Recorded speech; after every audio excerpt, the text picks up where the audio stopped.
Bonjour et bienvenue dans ID Weblogs dans le poste de l'empreinte optique et de la CFAO. Nous allons nous intéresser aujourd'hui à l'empreinte optique et la prothèse implanto-portée. Dans le cas qui nous intéresse aujourd'hui, nous utiliserons une caméra 3 Shape Trios 3. Nous ferons de la CFAO semi-direct pour obtenir un faux moignon personnalisé et terminer avec une couronne en céramique stratifiée. L'empreinte optique va donc se comporter de la façon suivante, une empreinte incluant l'émergence des implants, la zone de l'implant munie d'un transfert, bien sûr l'empreinte de l'antagoniste et le mordu en OIM. C'est donc la situation clinique de départ. Nous allons commencer par déposer la vis de cicatrisation de façon à avoir accès à l'émergence de l'implant.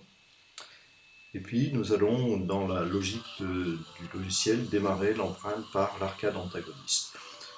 Au passage, remarquez que la nouvelle caméra Trios 3 est moins encombrante que la précédente, une tête est beaucoup plus réduite, et sa forme également permet une prise en main qui ressemble plus à la prise en main qu'on pourrait qualifier de stylo, correspondant à celle de l'Omnicam. Sa deuxième caractéristique, c'est la rapidité d'acquisition de cette caméra qui est extrêmement rapide. L'utilisation de cette caméra permet l'empreinte d'une arcade en 35-40 secondes. Donc c'est une performance extrêmement appréciable pour ce type de situation. Nous réalisons l'empreinte de l'arcade complète car en fait ce patient est équipé d'un plan en position de 16 et de 26. Mais nous ne documenterons dans le cadre de ce poste que l'implant en position de 16. Vous voyez que l'acquisition se termine au niveau de l'arcade mandibulaire. Les faces linguales ont été parfaitement enregistrées et souvenez-vous qu'il faut bien sûr enregistrer avec grand soin les faces vestibulaires puisqu'elles vont servir à la corrélation pour l'occlusion. L'arcade mandibulaire est débarrassée de quelques extensions muqueuses qui n'ont pas lieu d'être.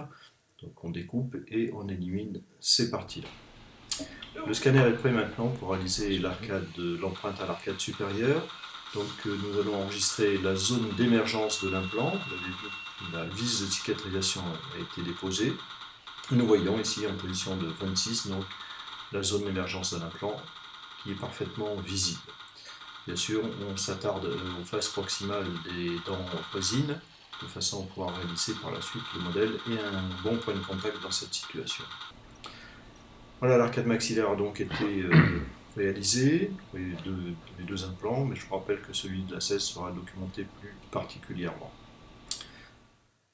Nous allons utiliser un transfert numérique. Dans la société Global D, ces transferts présentent une face extrêmement plane qui permet sa corrélation au niveau du logiciel de CAO.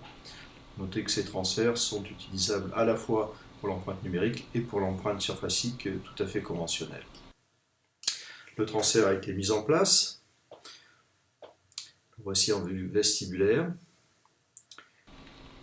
Et donc le modèle a été préparé en évidant les zones correspondant aux émergences de l'implant. C'est donc la deuxième passe de l'empreinte qui ne concerne que la zone où se situe le transfert. Donc cette deuxième passe est extrêmement rapide. Il ne s'agit pas de reprendre tout l'arcade, la corrélation s'effectue par rapport aux autres éléments déjà enregistrés. Donc on prend soin de bien enregistrer toutes les phases du transfert de façon à ce qu'au laboratoire on puisse superposer l'analogue numérique à cet analogue physique dont nous sommes en train d'enregistrer l'image. L'empreinte se termine, donc à nouveau très peu de temps. Démontage du transfert, il n'y a plus de raison d'être, et qui s'opposerait à l'enregistrement de l'occlusion, et remise en place tout de suite de la vis de cicatrisation.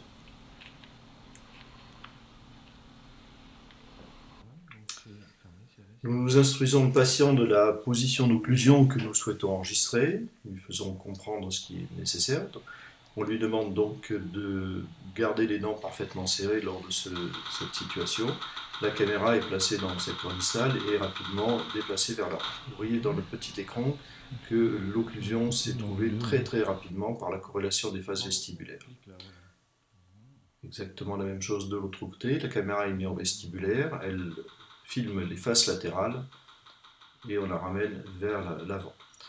Dans ce cas, par contre, la corrélation ne s'est pas faite automatiquement. Il va être nécessaire de situer deux points, un sur la zone enregistrée en bleu qui correspond à ce qui vient d'être filmé, et l'autre sur l'arcade, de façon à indiquer la zone correspondante. Ici, c'est la première prémolaire, c'est la 34, que l'on indique ici. Et à partir de là, le logiciel repositionne très rapidement l'empreinte dans l'occlusion qui a été celle du patient.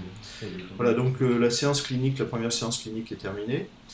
Nous vérifions ça. Donc je vous rappelle que dans cette première séance, 2 passes, empreinte de l'arcade pour l'émergence de l'implant, l'empreinte avec le transfert en place, bien sûr l'arcade antagoniste et l'enregistrement de l'OIL. Je vous remercie de votre attention et je vous donne rendez-vous pour les postes suivants pour la réalisation du faux moignon et de la couronne stratifiée.